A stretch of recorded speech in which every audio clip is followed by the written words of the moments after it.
Afternoon. I am Mayor Eric Adams, and I'm joined here by members of the police department, Commissioner Sewell, First Deputy Commissioner Caban, and a longtime advocate on behalf of police officers, the union president of the PBA, Pat Lynch. We are truly happy but angry. We're happy to see that Keith, after performing a duty late last night, resting to start another day tour while in his car, was struck by a bullet. We're happy when I sat down and visited him in his room.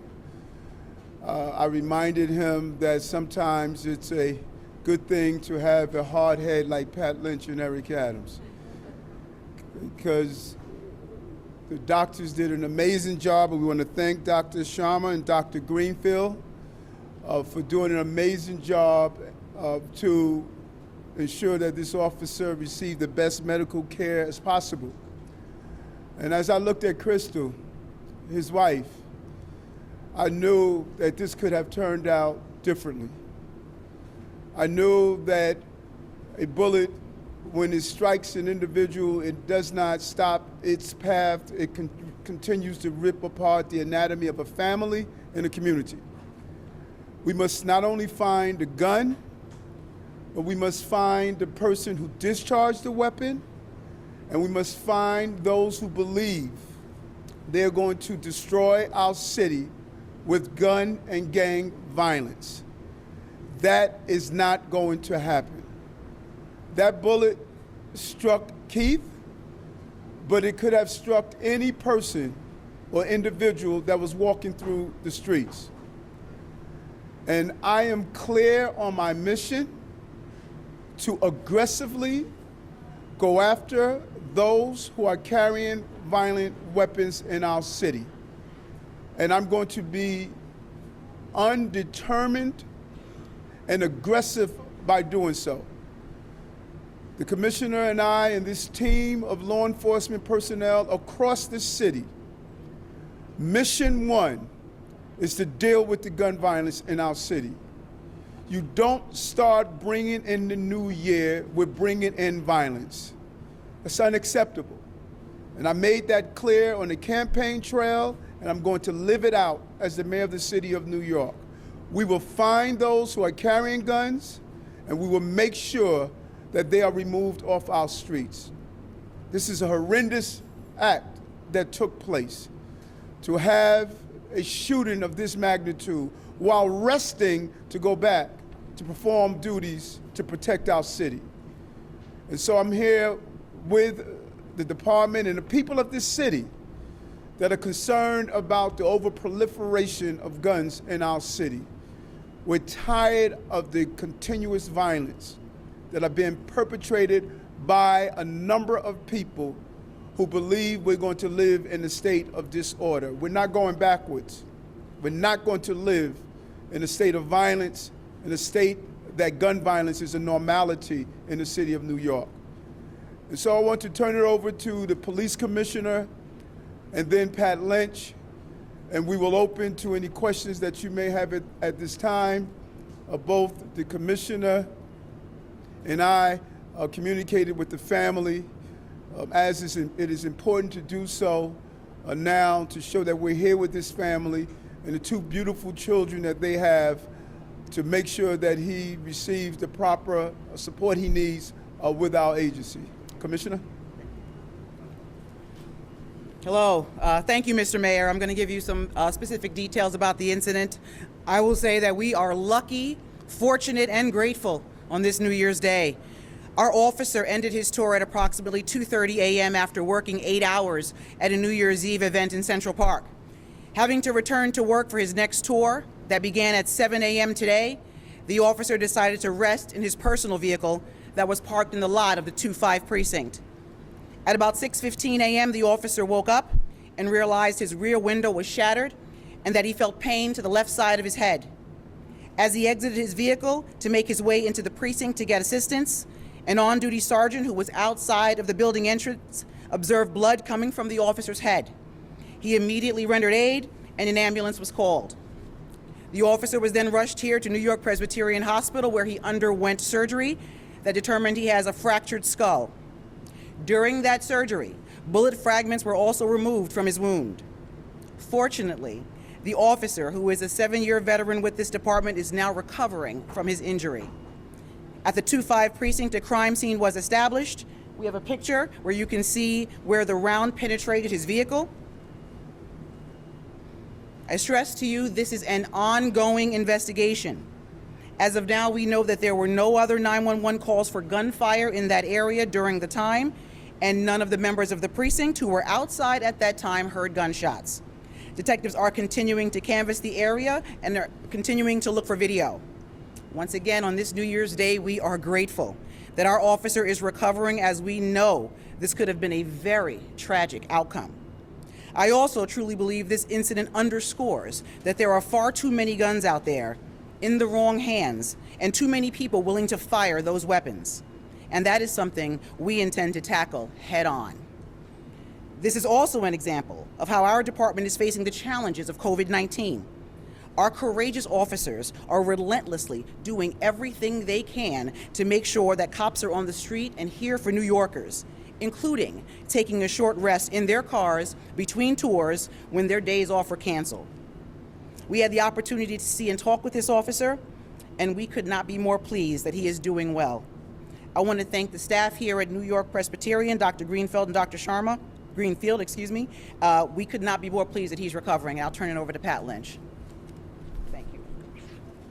Thank you, Commissioner. Thank you, Mayor. I think what this morning shows us is the magnitude of the issues and problems that we face.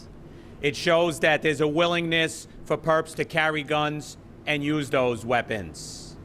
It shows that we have to support our police officers on a regular basis. So it shows the magnitude of the problem, but it also shows the dedication of our police officers, the willingness to go out and do that job, the willingness to celebrate with our communities last night and keep them safe the best we can during a busy night as police officers, to a point where, because there's not enough of us, we have to sleep in the car in the parking lot of the station house, but they're willing to do that. It also shows us the dangers that police officers faced always in a precinct parking lot, and nonetheless was still shot.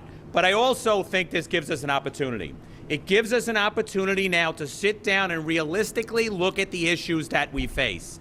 New administration, both in the police department and City Hall, and the union's willingness to sit down and have real discussions on how we can solve these problems, not only for my members, but for each and every one of you in the neighborhoods as well. So if jointly we have a real discussion, sometimes a debate, and I think if we do that realistically, we can then bring the city council and our state legislators together to say, let's fix this problem once and for all. I believe that we can if we have that real dialogue. We do that hard work. We have a willingness to do it. The police officers are ready, willing, and able to continue the renaissance we once saw in this city. It's time we start that renaissance again, and I think we're ready to do it.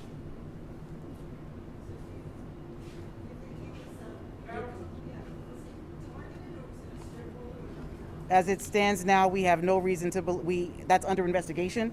We can't really say that at this point, whether or not he was targeted. It appears that the bullet was fired from a significant distance away. It's hard to tell who the intended target was, if any.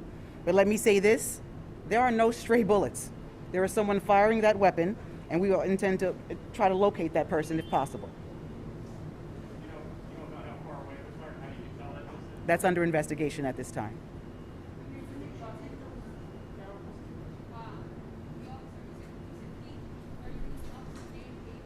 I won't do it at this point. We'll look into that later. I'm not going to release it at this time.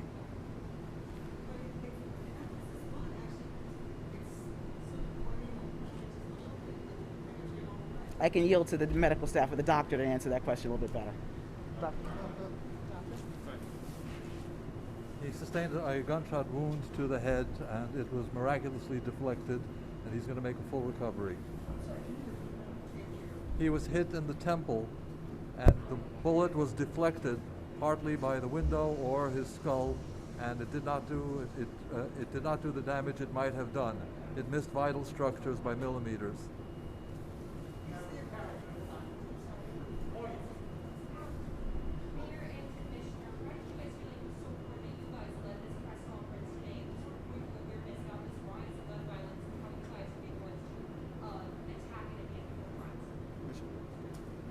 why was it important that we came here? Well, I will always be here if I can when an officer is injured. It's important that we're here to show the support and to show the people that we will not tolerate gun violence in this city. So I'm here for my officer. He is my primary concern, but I certainly want to make sure people are aware that we're tackling this head on. And one moment. Hold on, 'cause that's an important question. I'm here because, number one, for the officer and his family, but there's a lot of uncertainty in the city. And there's a lot of things we don't know, but we're not going to be unclear who's the mayor of the city and who has the primary obligation to make the city safe. There's going to be a clear message that this is not going to be a city of disorder. This is not going to be a city of violence. And I'm going to be on the forefront with this commissioner and this department to make sure our city is not a violent city. And wherever we need to show up to send not only the substantive things, but the symbolic things, that this city is returning from the violent past to a place it's safe to raise our children and families.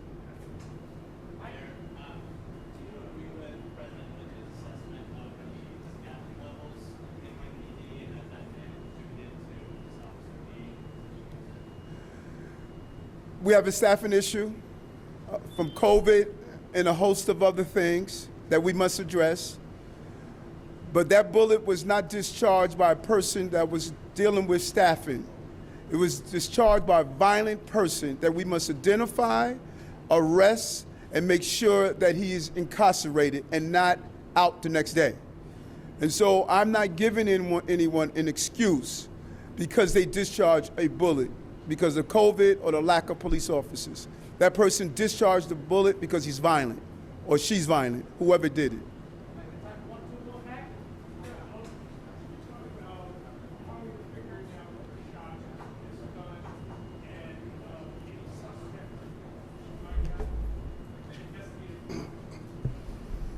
Yeah. Good afternoon, everybody. So this is what I could tell you, and this is very, very preliminary. It's six hours old. We have an officer who moves his car. We know he's parked in the through video surveillance at the precinct. He moves his auto at 3:49 in the morning to the spot where his window was then later shattered. At 6:15, he is awoken through rain coming through and pain in his head.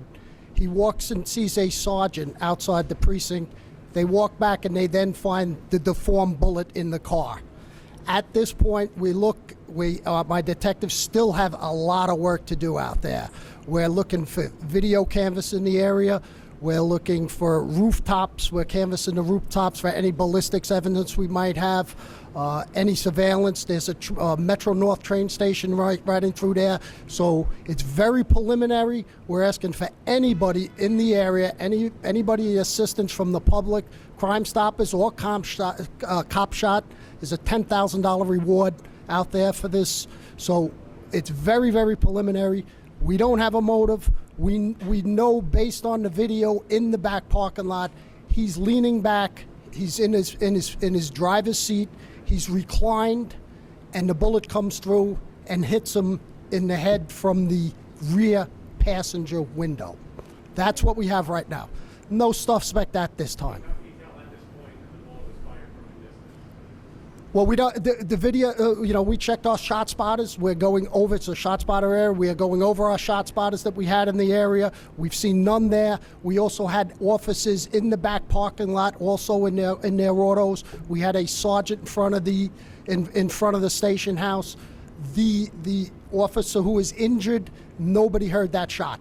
So that's something we're looking into. Again, very, very early in this investigation, and we'll update you as it continues.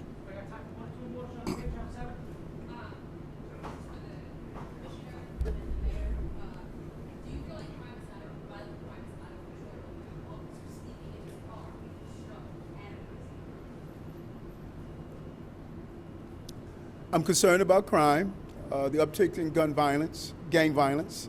Every sentence you read about a shooting, the next sentence is gang related. They are connected. My city is not out of control because we have the best police force on the globe. and we're going to maintain that with the proper support that they deserve. And we need to really remember the person who discharged that weapon, it struck a police officer. It could have injured any innocent person that was sitting in their car or a child playing or coming home from an event. And so the indicator of the crime problem we have is not simply that it struck someone that was parked in a police precinct. There's a total disregard by some New Yorkers that are violent. They are not concerned about the location. They believe our city is a place where violence is going to exist, and we're saying no to that.